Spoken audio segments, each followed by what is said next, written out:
Hi, I'm Abby Summers. Hi, this is Mark Ogden. I'm Fabrizio Romano. I'm Alexis Nunes. This is Sam Type. I'm Fanny Stipkovic, and you're watching. You are watching Chasing Green Arrows. Chasing Green Arrows. Chasing Green Arrows. You're watching Chasing Green Arrows.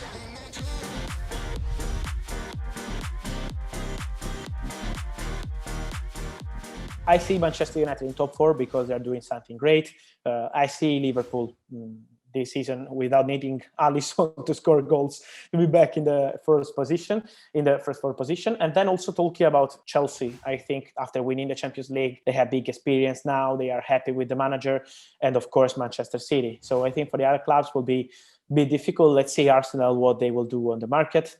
And of course with Leicester and many other clubs like Tottenham, what they will do on the market, because the market will be so important for Tottenham, for Arsenal. But at the moment I go with these ones, waiting for the market. Who are my top four predictions? I think Manchester City will again walk the title, especially if they end up with Harry Kane. I think that no one can get close to that.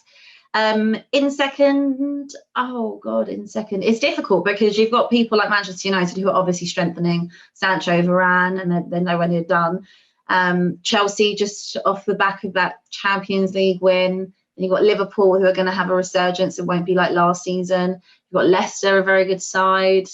I'm not even putting Spurs and Arsenal anywhere near this conversation. So, okay, for me, it'll be Manchester City. I think it will be Chelsea second. I think it'll be Chelsea. Chelsea is strengthening. Obviously, they're about to get Lukaku. I think it will be Manchester United in third. And I think it will be Liverpool in fourth. And my only thing with Liverpool is just that they haven't really done much in the transfer window yet. And it may be a case that things are just they're on the downward spiral of those fantastic players. But I still think they'll finish in the top four. And I think Leicester will be one of the teams, as usual, to be, tracking them the whole way and try and push themselves in there.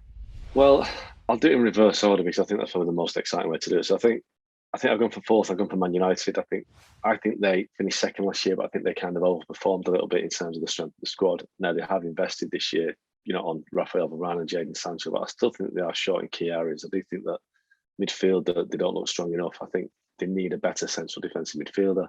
So I do think the top four for me are pretty much set in stone and will pull away from the rest. But I think United will be fourth because I just don't think that they've got the quality required, and I think other teams have strengthened ahead of them.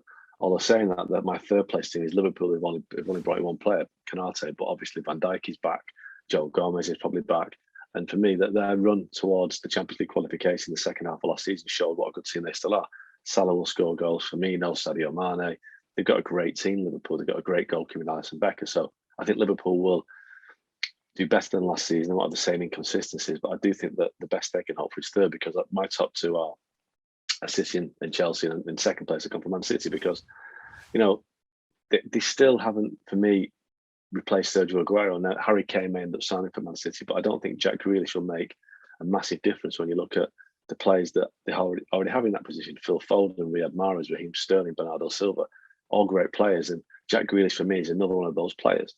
But Sergio Aguero didn't have a great season last year due to injury and COVID, but I think that they need a striker because Gabriel Jesus isn't good enough. And Ferran Torres played at the weekend in the Community Shield, and again, he's not really centre forward. So unless Man City sign Harry Kane, I think they will struggle to win the league because they need an out-and-out goal scorer. They can't rely on people like Kevin De Bruyne to play a false nine all the time. So for my top and my champions, I've gone for Chelsea. I think, Kai Havertz showed last year what a player he's becoming. I think he's turned into a player that's settled now. Had a great Champions League final when he scored against Man City. And I think that when they sign Romelu Lukaku, that just gives them the cutting edge that Man City haven't got right now. Chelsea are a formidable team. Thomas Tuchel's made them a formidable team. They've got a great defence. They've got a top keeper in Edouard Mendy now. They've got, N'Golo Kante in midfield. They've got Romelu Lukaku up front. I think Chelsea, for me, will take some stopping. So Chelsea, for me, will win the title.